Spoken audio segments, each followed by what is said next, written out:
ನೀವು ನೋಡ್ತಾ ಇದ್ದೀರಾ TV9 ಡಿಜಿಟಲ್. ನಾನು ವಿಜಯ್ ವೀರಪ್ಪ. ನನಗೆ ಬೇಕಾಗಿರೋದು ಒಂದೇ ಒಂದು ನ್ಯಾಯಯುತ ಅವಕಾಶ. ಭಾರತದ ಪ್ರತಿಷ್ಠಿತ ತಂತ್ರಜ್ಞಾನ ಸಂಸ್ಥೆ IIT ಕಾನ್ಪುರ್ ವೆಬ್ಸೈಟ್ ಅಲ್ಲಿದ್ದ ಮೆಸೇಜ್ ಇದು.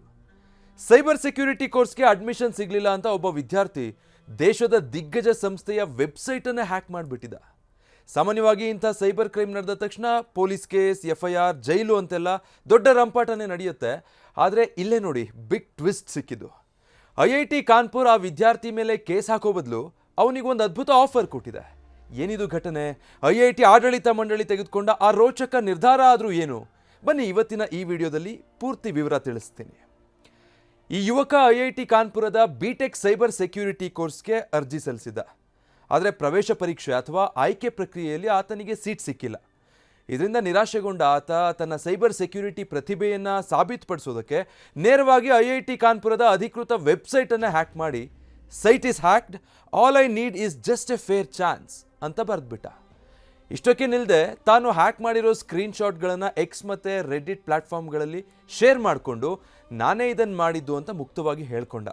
ಸಂಸ್ಥೆಯ ಸಿಸ್ಟಮ್ ಹಾಳು ಮಾಡೋ ಉದ್ದೇಶ ನನಗಿರಲಿಲ್ಲ, ಸೀಟು ಸಿಗದಿದ್ದಾಗ ನನ್ನಲ್ಲಿರುವ ಟ್ಯಾಲೆಂಟ್ ತೋರಿಸೋದಕ್ಕೆ ಹೀಗೆ ಮಾಡಿದೆ ಅಂತ ಆತ ಸಮರ್ಥಿಸ್ಕೊಂಡಿದ್ದ. ಸಾಮಾನ್ಯವಾಗಿ ಇಂಥ ಘಟನೆಗಳು ನಡೆದಾಗ ಸಂಸ್ಥೆಗಳು ತಕ್ಷಣ ಕಾನೂನು ಕ್ರಮ ಜರುಗಿಸ್ತವೆ. ಆದರೆ IIT ಕಾನ್ಪುರದ ಡೈರೆಕ್ಟರ್ ಮಣೀಂದ್ರ ಅಗರ್ವಾಲ್ ಯೋಚಿಸಿದ್ದೇ ಬೇರೆ ರೀತಿ. ಅವ್ರು ಹೇಳೋ ಪ್ರಕಾರ ಅಡ್ಮಿಷನ್ ಪ್ರಕ್ರಿಯೆ ಈಗಾಗಲೇ ಮುಗ್ದಿದೆ, ಅದಕ್ಕೊಂದಿಷ್ಟು ಕಾನೂನು ನಿಯಮಗಳಿವೆ. ಆದರೆ ಹ್ಯಾಕ್ ಮಾಡಿದ ತಕ್ಷಣ FIR ದಾಖಲಿಸಿ ಈ ವಿದ್ಯಾರ್ಥಿ ಭವಿಷ್ಯ ಹಾಳು ಮಾಡೋದಕ್ಕೆ ನಮ್ಗೆ ಇಷ್ಟ ಇರಲಿಲ್ಲ. ಬದಲಿಗೆ ಅವನ ಪ್ರತಿಭೆಗೆ ಬೆಲೆ ಕೊಟ್ಟು ನಮ್ಮ C3 I hub cyber security ಸೆಂಟರಲ್ಲಿ ಇಂಟರ್ನ್ಶಿಪ್ ಮಾಡೋದಕ್ಕೆ, ಅಂದರೆ ಇಂಟರ್ನ್ಶಿಪ್ಗೆ ಆತನಿಗೆ ಅವಕಾಶ ಕೊಡೋದಕ್ಕೆ ಚಿಂತನೆ ನಡೆಸ್ತಾ ಇದ್ದೀವಿ. ಮುಂದಿನ ವರ್ಷ ಆತ ಮರಳಿ ಅಡ್ಮಿಷನ್ಗಾಗಿ ಪ್ರಯತ್ನ ಮಾಡಬಹುದು. ಅಂದರೆ ಜೈಲಿಗೆ ಕಳುಹಿಸೋ ಬದಲು ಆತನಿಗೆ ತಮ್ಮ ಸಂಸ್ಥೆಯಲ್ಲೇ ಕೆಲಸ ಕಲಿಯೋ ಅವಕಾಶವನ್ನು ಕೊಟ್ಟಿದ್ದಾರೆ. ಆದರೆ ಸಂಸ್ಥೆಯ ಡೈರೆಕ್ಟರ್ ಇಲ್ಲಿ ಮತ್ತೊಂದು ಪ್ರಮುಖ ವಿಷಯವನ್ನು ಕೂಡ ಸ್ಪಷ್ಟಪಡಿಸಿದ್ದಾರೆ. ಅವಕಾಶ ಗಿಟ್ಟಿಸ್ಕೊಳ್ಳೋದಕ್ಕೆ ಹ್ಯಾಕಿಂಗ್ ಖಂಡಿತ ಸರಿಯಾದ ದಾರಿಯಲ್ಲ.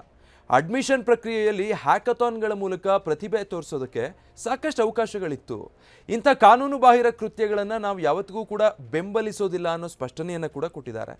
ಜೊತೆಗೆ ಸೈಬರ್ ಸೆಕ್ಯೂರಿಟಿ ಕ್ಷೇತ್ರದಲ್ಲಿ ನಿಜವಾದ ಆಸಕ್ತಿ ಮತ್ತು ಪ್ರತಿಭೆ ಇರೋರು ನೇರವಾಗಿ ನಿಮ್ಮ CV ಕಳುಹಿಸಿದರೆ C3 I ಹಬ್ನಲ್ಲಿ ಇಂಟರ್ನ್ಶಿಪ್ ಅಥವಾ ಕೆಲಸ ಕೊಡೋದಾಗಿ ಕೂಡ ಆಹ್ವಾನ ಕೊಟ್ಟಿದ್ದಾರೆ. ಈ ಘಟನೆ ಬಗ್ಗೆ ದೇಶಾದ್ಯಂತ ದೊಡ್ಡ ಚರ್ಚೆ ಆಗ್ತಾ ಇದೆ. ಒಬ್ಬ ಯುವಕನ ತಪ್ಪನ್ನು ಕ್ಷಮಿಸಿ ಆತನ ಟ್ಯಾಲೆಂಟ್ಗೆ ಅವಕಾಶ ಕೊಟ್ಟ IITಯ ನಿರ್ಧಾರಕ್ಕೆ ಹಲವರು ಮೆಚ್ಚುಗೆ ವ್ಯಕ್ತಪಡಿಸ್ತಾ ಇದ್ದಾರೆ.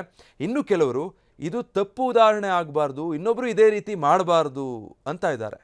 ಕಾನೂನು ಬಾಹಿರವಾಗಿ ಹ್ಯಾಕ್ ಮಾಡೋದು ಖಂಡಿತ ತಪ್ಪೆ, ಆದರೆ ಎಥಿಕಲ್ ಹ್ಯಾಕಿಂಗ್ ಮತ್ತು ನಿಯಮಾವಳಿಗಳ ಪ್ರಕಾರ ಪ್ರತಿಭೆ ಪ್ರದರ್ಶಿಸೋದೇ ಸರಿಯಾದ ಮಾರ್ಗ. IIT ಕಾನ್ಪುರದ ಈ ಅಪರೂಪದ ನಿರ್ಧಾರ ಬಗ್ಗೆ ನಿಮ್ಗೇನು ಅನಿಸುತ್ತೆ? ಈ ವಿದ್ಯಾರ್ಥಿಗೆ ಅವಕಾಶ ಕೊಟ್ಟಿದ್ದು ಸರಿನಾ ತಪ್ಪಾ? ನಿಮ್ಮ ಅಭಿಪ್ರಾಯ ಏನು ಅನ್ನೋದನ್ನು ಕಮೆಂಟ್ ಬಾಕ್ಸಲ್ಲಿ ತಿಳಿಸಿ.